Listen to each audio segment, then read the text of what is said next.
Welcome out to a hybrid edition of the Bruin Bible, and draft is in session. Will Decker, joined by my co-host, the madman, Jamal Madni. We have a very, very special guest in the house. This guy was one of the better left tackles in the last decade plus of the Pac-12. We call him Big Sean. He's not the rapper. My guy, Sean Rhyan, in the house. What is going on, Sean? Nothing much. Yeah, just got done training here and ready for this interview. Kind of this little sit down, having some fun. Man, well, I can't tell you how excited we are to have you on. We're looking forward to, hearing about your football journey. You had, multiple sports you were very, very talented at. You come from a family background of sports, great UCLA career, the whole nine. But before we get into that, I got to get to my ad for this week's podcast. It is with BetOnline. Our partners at BetOnline continue to be the #1 source for all your betting needs and sports info. Find all the latest sports developments, including updated odds on the NBA playoffs, fights, and even the next season's futures. And don't forget that the MLB is back as well. Who are you picking to win the World Series this year? BetOnline is your continued source for all your sports wagering needs, including live betting and your favorite Vegas casino and poker games. BetOnline, where the game starts. So, Sean, I want to take it back to the beginning of your football career. Where did you pick up the game? Where did you find the love of football? Because from reading your bio, you have a very interesting, family background of multi-sports. Like your dad was it a motocross professional? Is that correct? Yeah, And that then, was yeah. So he was a professional motocross racer when he was 15 years old, and was racing internationally for a handful of years before he decided to pretty much retire from that and head into college, where he went to SDSU, participated in track and field down there. He's had a pretty full kind of life. After he went to college, he became a police officer down there in San Diego County. And then after that, an exercise physiologist. Wow. And, even after that, now he's a PA working with a focus in sports med. So he's a well-rounded guy, I would say. Dude, shout out to Papa Ryan for just being a Yeah, standout human being. And then your grandpa was a boxer, is that correct? he was. He was a professional boxer. He was also a bail bondsman as well, later in his life. So little rough Irish immigrant my grandpa was, but he got the job done and provided for his family. So Love it, yeah. man. A lineage of great Ryan men coming through there. Take me through it. Like, what brought you to the game of football? Because we see where you're at now, but I just want to see in the beginning stages what attracted you to the game. So initially, I was not playing football when I was younger. I was a rugby player and a baseball player mainly. My pops being an exercise physiologist, he was working out one of our close family friends, Conrad Ruland. Um, I'm not sure if you guys are familiar with him, but he was a tight end who played in the league for a few years before he passed away due to a heart condition. But rest in peace, Connie. But when my dad was training him, I was real young, just kind of being around it, seeing him, run and block. But it was just kind of one of those things where I grew up, not in a football household, just kind of in a sports household, watching everything from, the Olympics, watching judo all the way to, watching the discus and the hammer throwers on the TV to watching bull riding, just kind of being exposed to so many different things. And football came into the picture. Ninth grade is when I started playing. And it wasn't even my idea, really. It was the high school coach's idea, because I was at a small private school, and the eighth grade, like middle school was here, and the high school was here, and they were connected by this hallway. And I was walking down this hallway, and the high school coach kind of saw me and goes, "You play football?" I'm like, "No." He goes, "Do you want to?" I'm like, "Yeah, why not?" Try something new. Try my hand at it. Uh, did pretty well. Played right tackle my first year. Started on varsity. There was only one team at the school, but it was varsity. And I played against all the other older upperclassmen. And my pop saw some potential in me, and so he needed he thought that I needed a bigger stage because this high school from 9th to 12th grade, about 130 kids. So really, really small kind of, I needed a bigger stage, more exposure. So I transferred schools to the high school I graduated from, San Juan Hills, to be a tight end, actually. That's what Connie was. So that summer, I was lining up at tight end, trying to learn the routes, catching balls, blocking, doing all the tight end drills. And, I went up to Coach Flowers, who was the high school coach at the time, and go, if you want me to play O-line, coach, I'd be happy and willing to play O-line. He looks, because we were walking off the field, looks at me, goes, I don't want you to play a position unless you tell me you want to play it. I go, okay. Take a few more strides and go, hey, coach, I want to play O-line. And then, got right there, started playing O-line.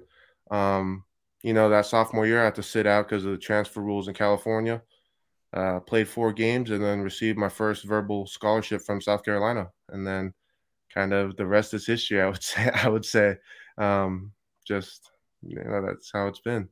Dude, that's incredible. Usually, like, they start you slow with the scholarship offers. You went straight to an SEC school for your first offer. That's pretty damn impressive, if I do say so myself, Sean. Most definitely. The football gridiron, you were incredibly talented at that, but that's not even the half of it, man. You were an incredible shot putter in high school. Am I getting this correct? You were the third. You finished third in the entire state of California when it came to the championship? Yeah, I did.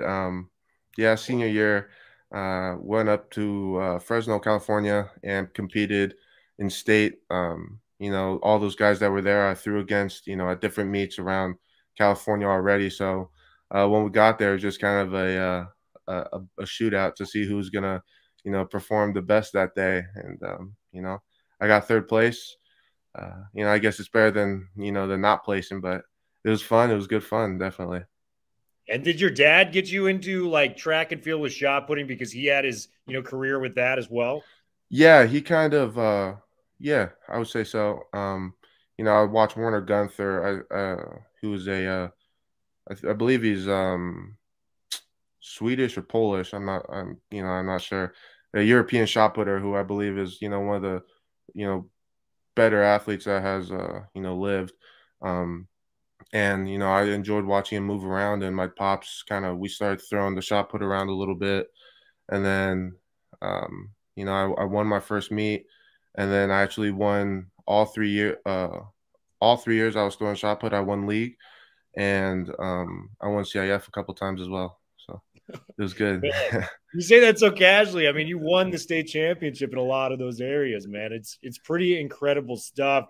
So it sounds like you got a lot of scholarship offers, man. You had your picking and choosing. I mean, Alabama came calling. Like Nick Saban, is reaching out with the big envelope for you. Notre Dame offered, SC. You could have really gone to just about any school you would have liked to have gone to. What made it UCLA for you in the end? We are huge UCLA fans, as you could probably tell. So we were going to cheer for you, the second you got on campus. But we're just interested to see what brought you out to Westwood, man. Yeah, UCLA. Coach Kelly was one of the coaches that recruited me. Hank Fraley, before he got picked up by the Vikings, started the recruitment process for UCLA with me. And Coach Fry kind of took it over once Coach Fraley moved to the NFL. And, one of the biggest decisions for me going to UCLA was the education. I don't think, top education in the country, in the nation, really. I would say in the world as well. So many people want to go there, and being able to go and study and learn there was, huge for me, just being at the prestigious university. Both my mom and my dad have master's degrees. So education is important in the household. But yeah, that was one of the deciding factors for me, as well as, Coach Fry and Coach Kelly were kind of no BS guys, telling me how it was and not sugarcoating anything. And, I respected that. And I think that's kind of that combination of education and no BS is what, drew me to UCLA. And I'm glad I chose that school. No regrets. I'm going to turn it over to my UCLA grad. It's so refreshing to hear your take on, what went into kind of the overall process, and that it was so holistic. It was, the athletics piece, but the academics and sort of feeding into this family legacy that you have of kind of the Rhyan Renaissance men, it seems, which is absolutely incredible. Sean, the offensive line is a very difficult position to make that jump from high school to college. Traditionally prospects will redshirt and then they'll have to sort of fight for roles and starting positions as upperclassmen. You walked in day one, from a tackle position and started over the course of 3 years and never looked back.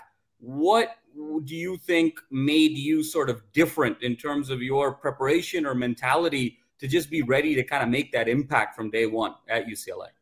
Yeah. My size, I would say, some high school linemen come in a little bit light. I didn't. I came in, I actually put weight on knowing that I was going to, probably shred some due to the fall camp. So I think I checked off all the physical boxes. And then when I came in, just my mental ability to be able to pick up the playbook and learn the plays in a rapid manner definitely contributed to my starting role too. Going in, I didn't think I didn't have, one thing in mind of, I'm going to go in and start day one.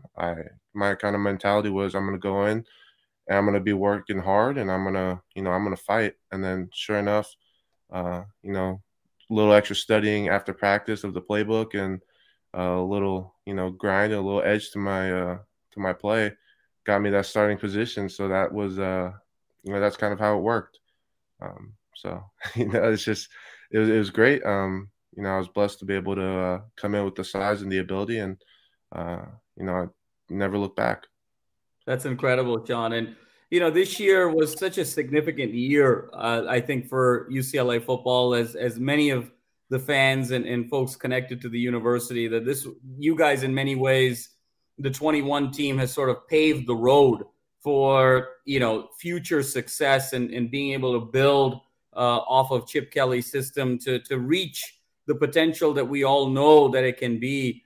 How do you speak to kind of this year and what you guys accomplished, especially given, the years past of the 3-9 seasons and the 4-8 seasons and the shortened seasons due to COVID and all the adversity you guys had to go through? What did this year sort of mean to you? And did you have a sense that this was going to be a breakthrough year? Definitely. Those years before were, tough years, I think, for the team, just because, you're not practicing, 20 plus hours a week to go out there and lose. I mean, you're not out there, grinding, bleeding, throwing up during conditioning, just to have, a dismal season.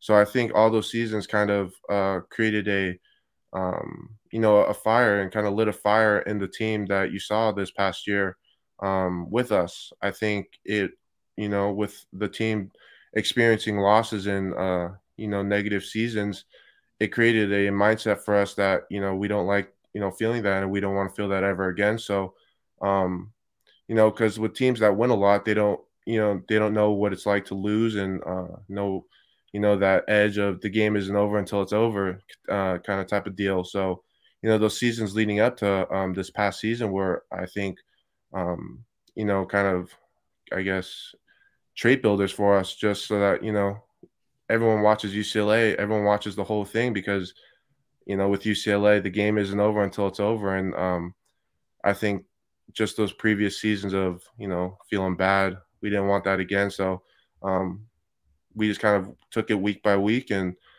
after a win, we weren't satisfied. We just kept going for it. We just, just kind of took it week by week, little by little, and, just kept going. So. That's incredible. And so, Sean, Will, before I throw it back to you, for some rapid fire and some NFL draft things, Sean, we're going to throw a couple of names, a couple of your teammates, and, you tell us what it was like to kind of play with those guys and maybe some stories from behind the scenes that, the average fan wouldn't be aware of. So why don't we start with Dorian Thompson-Robinson?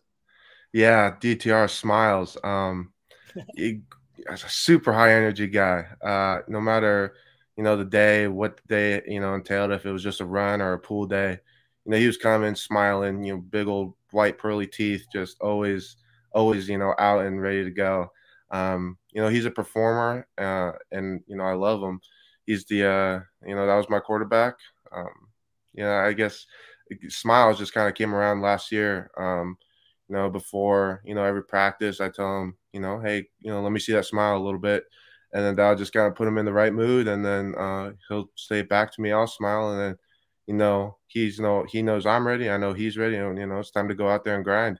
And then before the game too, even though he's real serious, mentally going through his preparation of his reads off, different plays.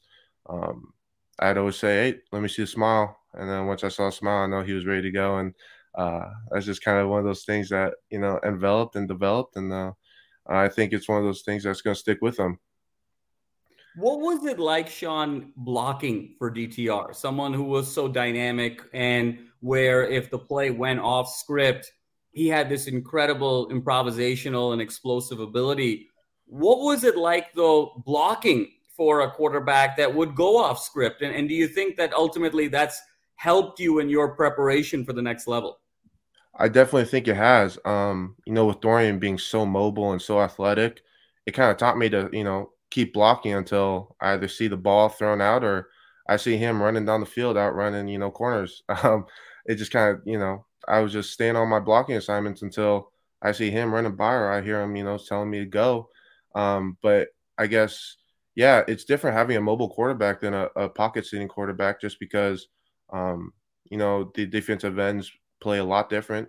You don't really know where he's going to be sitting at, so you kind of have to be more athletic and keep the play alive a lot longer, just because your quarterback's able to move and hurdle people, like it's his job. But yeah, I think it did prepare me for the next level, just because I know the next level, the corners and the receivers are all multi-million-dollar athletes, and sometimes you're going to need more than 3 seconds to have a guy get open or be able to give your quarterback enough time to throw a guy open. So indirectly, yeah, I think Dorian being so mobile has given me that extra edge that maybe some of these other guys haven't had because they had pocket sitting quarterbacks, excuse me. So yeah. No, that's incredible to hear, Sean. Next name, perhaps your partner in crime on the offensive line, Mr. Alec Anderson. And have you guys kind of had the opportunity, A, what was it like playing with Alec Anderson? And then B, have you guys kind of had the opportunity to share some experiences in this sort of pre-draft process? Yeah, Alec, that's the right tackle. Yeah, he's a great guy off the field. He's got a little bit of a sense of humor to him that is acquired taste, but once you kind of get it, he's hilarious. We got together and would study plays just because he was the right and I was the left, so we just kind of get together and talk over some technique that was new that week, just so that we both kind of had an understanding of what play and what the coach wanted us to do. So we would just kind of talk to each other and make sure that we both had the same idea and understood the same way, so that we could go out there and perform and open up the holes for Zach and Britton and Keegs too, Ethan. But it was good, yeah. And then in this process, a lot of us have been kind of putting our heads down and grinding. So I haven't really had time to talk to him too much. But at the pro day, reconnecting with everybody was a great time. It was like family reunion of all the guys getting together, just having a good time working out. And it kind of didn't even feel like a tryout, just because we were all having such a good time, just working out together, like we were still in college and having a good time. But yeah, so that's terrific, Sean. And you sort of mentioned this next person, and I'll go to this next person, but the Terminator, Zach Charbonnet, and what was it like blocking for that young man, and what do you sort of see in terms of his future for this upcoming season? I think he surprised a lot of people by coming back to UCLA, given the impact that he had with you guys and with you and Alec blocking for him. Yeah, well, going back to school, school is extremely important for him as well. he wants to get his degree. So, all of us knew that he was going to be going back just because he wants to get his degree. And, I think that's totally smart for him and he wants to do that. So I supported him fully with his decision to go back. But, on the field, I mean, his tape kind of speaks for itself. You see him, running down with, 4 guys still trudging along. But he runs hard and he runs downhill and he takes exactly, what you give him. He might have just, half a second to make that cut, because some of those linebackers are pretty athletic and, hate to say it, but O-linemen, we're not the most athletic guys on the field, believe it or not. But sometimes, all we give them is, that split second to get through that hole. And he was extremely, extremely good at just, taking it, accelerating through it and accelerating through arm tackles, him and Britton both. But, pre-game, he's in his zone and you're not going to snap him out of it. He's a Terminator for sure. I would say so. Yeah. That's terrific to hear, Sean. And so my last, sort of player, I'll bunch them together in sort of a combo package here as the 2 guys who are really instrumental to the receiving end of the passing game. One and both guys who have, I think, what Will and I have sort of known in watching them over the course of this season as being really star players, but I think they've pleasantly surprised folks during the all-star circuit and during their pro days. One is Kyle Phillips and the other is Greg Dulcich. And what was it like to kind of play with Kyle and Greg? It was great. It was a great time. KP's, he's my boy, and so is Greg. Greg, I had a little bit more time to practice with him just because, he'd line up next to me. So me and him got along real well. He's got a goofy sense of humor as well. He cracks his jokes. He puts on, a little accent here and there, and he's super intelligent. So it's just, we could have, intelligent conversations as well as just, talking, just, I guess, about, stupid stuff. And it's just, always fun. Just, me and him. He also has pretty great hair. I mean, I don't know how it compares, but as do you, yeah. Sean. That's a great style you have on your head right now. I mean, that's fantastic. Yeah, my hair's a little messed up right now, but you guys were first team All-American all hair team. All hair, yeah. Where it's I mean, that's like having a Lamborghini and just parking it in the garage, man. You got I just I got done training, so it's all messy. I'm trying to contain it right now, but yeah, even with the hair, me and Greg, while we're showering, just are talking about like, oh man, your hair feel a little bit more knotted today. He's like, yeah, it's just, just regular, just talking about hair because, that's just one of those things we can do. And then Kyle, me and him go out, get sushi with, Chase Cota as well. Just go out and hang and, relax a little bit and just kind of, talk the talk. And, we're kind of the same guy. He's a little bit smaller and, I would say we look similar, but, a lot different at the same time. But, yeah, KP's my boy. I wasn't surprised with, their performances because I knew how good they were. Kyle, super shifty receiver. I think it just kind of, unfortunately, because, UCLA is in Pac-12, sometimes I don't know why people think Pac-12 is lesser than, SEC, but clearly when we played LSU, we turned some heads there. But, we're lining up against, different, corners and free safeties. Like Kyle did his job, and I knew he was going to do that. Same thing with Greg. He's a smart guy, big, and, it's just one of those things of exposure is, huge. And I guess I don't know what the difference between, playing USC and playing against, a guy from Wisconsin, but, sometimes that's what people need to see in order to, be, certified, good receiver. But both those guys are a pleasure to talk to and, always fun to talk to as well. I love it, man. I want to bring a stat to your attention that just blew me away as someone that's prepping for the draft. This was recorded by PFF on November 19th of last year.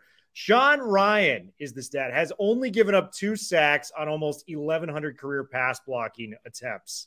Did you know that at all? Like, were you keeping in track, like how many sacks you've allowed? Because, dude, that is freaking incredible. You are going against every team's best defensive end week in and week out. I just got to give you mad props for that, dude, because that is Thank you. that is Yeah, like thank a you. impressive resume, man. Thank you. Yeah, I mean, I didn't want to give up any sacks. It's just kind of, I don't like to lose. Surprise, surprise, surprise. But I know exactly which 2 sacks they were too, and one of them was my freshman year, and then one of them was this past year. But that's just kind of one of those things where I take mental notes of why it happened, and then I was able to fix that. So I wasn't keeping track, but I was, I guess. If you know what I'm saying. I know it happens, but I didn't let it, happen to me often. I would say Well, it dude, happened to me less than often. you're a baseball guy, so like you're batting about like 900, just Yeah. to keep it frank. So it's like Yeah. not like you're doing like bad. 9999999. Yeah. Yeah, Yeah. literally, man. You're doing great. Always strive for perfection, no doubt. But I got to pat you on the back, man. That's a very impressive stat. Thank you.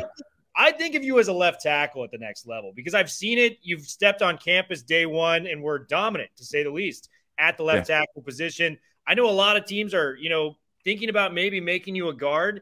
Is there a preference you have at the next level, or is there just a position that you may be fluid with it? You could like play any position on the line if it came down to it. Yeah, I could play any position on the line. I just want to be able to go out there and help the team win as many games as possible, and will be playing in February in the Super Bowl. That's just kind of been my mindset. I could play left tackle, left guard, right tackle, center, any of it. I understand why people think, because my arms aren't 34 inches long, personally, I don't think, arm length has anything to do with my ability to keep the quarterback upright, as I have, demonstrated these past 3 years. But sometimes that's what coaches like. But personally, I think arm length doesn't really have anything to do with it. It comes down to your grit and your ability, and I think I have both of those. So yeah, I mean that's just me though. I'll play wherever though. You have both preaching to the choir. Yeah. Dude, I mean, we can care less about the measurables. We have enough tape for 3 years worth to prove that you can play whatever position you want on the line moving forward. Sean, this is very interesting to us. We're obviously players that can never declare for the draft, go through the process, things like that. I'm wondering, what's it been like for you? Where are you training? What's been some of the easier things to do during the draft process? What has been some of the harder things to kind of adjust for? Obviously, you're going to the combine, different things like that. Sean, kind of give us the whole 360 view of what it's like to be a draft prospect. Yeah, so when I declared, one of the first things you kind of want to do is sign with an agent or an agency. My agency, Steinberg Sports and Entertainment, have been huge in this process. My boys, Sam Mirza, Cam Foster and Chris Cabot have all been helping me out tremendously, just putting me in the right area in order to be able to perform, at the combine or pro day, as well as, giving me tips and tricks kind of, with interviews. They kind of told me that I didn't really need too many because, I interview well. So, but for other guys, coming in who may not have had the chance or experience to interview, they offer, classes to just get you ready. But yeah, you just want to sign with an agency. I ended up training in Carlsbad at Exos with Coach Holmes. That's my guy too. So yeah, when you declare, depending, you have the option to withdraw from school. So not necessarily drop out, but you withdraw. So all of my credits and my major and everything is still at UCLA. It's kind of just put on pause until I decide to go back and get my major. So you can withdraw, and then you kind of, you sign your little piece of paper that says, I'm declaring for the 2022 draft. And then you kind of have to move and kind of start training from the get-go. Personally, I don't really, have like off season. I kind of train year round just because I like to train, and that's just kind of part of my life. But so you train. I went down to Exos in Carlsbad. And the thing about that place is kind of literally right across the street is like residence inn, so they have a bunch of flats. Oh, So I moved in there. Nice. So it was a 2-minute walk, and then you just kind of start training for the combine or the pro day. And each kind of facility is different. You know, they each have their different programs and their techniques. But while I was at Exos in Carlsbad, you know, we would train twice a day. Wednesdays were only running in the morning, and then in the evening was a regen. And you just kind of have all these, you know, different, I guess, you know, like different, excuse me. You're all good, my man. Yeah, it's like just like, yeah, you know, different things for you to, you know, have access to. So you know, you have a massage therapist, PT, you know, whatever you need, and they just kind of get you ready and prepared to go out and do your best at whether you get the combine invite or you don't. And then kind of when you get that invite, you get an email from the NFL saying you've been invited to the 2022 combine or what have you. And, you know, you get excited, and then you fly out there, and it starts right when you land pretty much. I kind of took it as, you know, there was people looking at me when I got on the plane at LAX. The interview process started. That's kind of how I kind of took it. And, you know, when I sat down next to one of the docs that was going to be there for the Chargers. And then right across the aisle was the Arizona Cardinals scout too. So it wasn't too far off there. So it starts from the beginning, and then you get there, and then you go through all your medical. And it's, you know, it's a little bit of grind, you know, waking up early, going to bed late just because teams want to interview you and get to know you. And then on the last day, after you kind of been through the ringer a little bit, you get to go out there and perform at, you know, the highest level that you ever performed at, and experience it. And it was great. But, you know, that's just kind of how the process has been for me so far.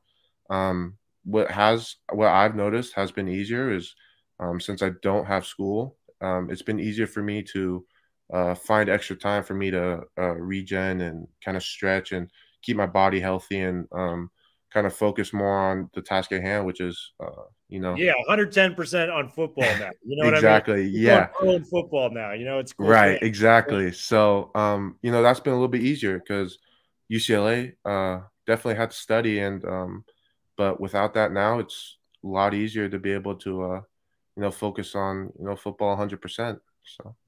Yeah, my guy to my right will be able to tell you exactly about that. He's a UCLA alumnus, graduated there. Sean, you don't have to share this if you're not comfortable sharing it. You mentioned you met with the Chargers, you know, physician on the plane. What teams have you been able to meet with throughout the process, if you don't mind us asking? I've met with almost every single team, actually. Yeah, I have not spoken to the New York Jets, the Steelers, and then let's see here. There's one more team that I haven't spoken with, you know, like face to face or over the phone or, you know, at the combine. But I pretty much met with almost, I guess, 29 teams, 28 teams. So pretty much almost all of them. Yeah. And it's been great, you know, super, super blessed that they want to be able to interview me and get to know me. Hopefully I'm making that, you know, my name on their board go up higher each time I, you know, talk to them. And I think I have been doing that. So, man, well, I can assure you from our conversation that you have been moving up those draft boards, my man. We're going to kind of take it to just a fun, lighthearted way to end this whole thing. We do a fun speed round where we just kind of ask you personal fun questions to kind of show more of your personality. It is the Bet Online speed round questions. Are you ready, my man? What kind of questions are we like going, like sports, or I guess we'll find out. We're going for it. We're going for it. All right. They're not difficult at all. They'll be just like easy, fun ones. All right. Well, who is Sean Rhyan's favorite musical artist? Man, right now, I was listening to the Beatles, you know, when I was working out. So, nice. You know, I have a huge variety of music. I even have a little bit of opera on my phone, but right now I'll say the Beatles. Man, my dad would love you. He's a big opera guy. So you guys can definitely bond over that. Favorite food for Mr. Sean Rhyan? Fried chicken sandwiches. Oh, dude. Yeah, say less, man. I was at LAX literally yesterday. Had to make my Chick-fil-A stop in the Southwest region. So, Sean, I'll have to get some Chick-fil-A sandwiches sometime. Favorite vacation spot?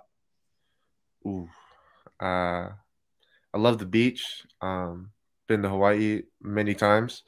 I say Hawaii. Yeah, Oahu, probably. Yeah. I'm actually leaving tomorrow. I'm going out to Maui. Okay, all right. It's my first time in Hawaii. I swear to God.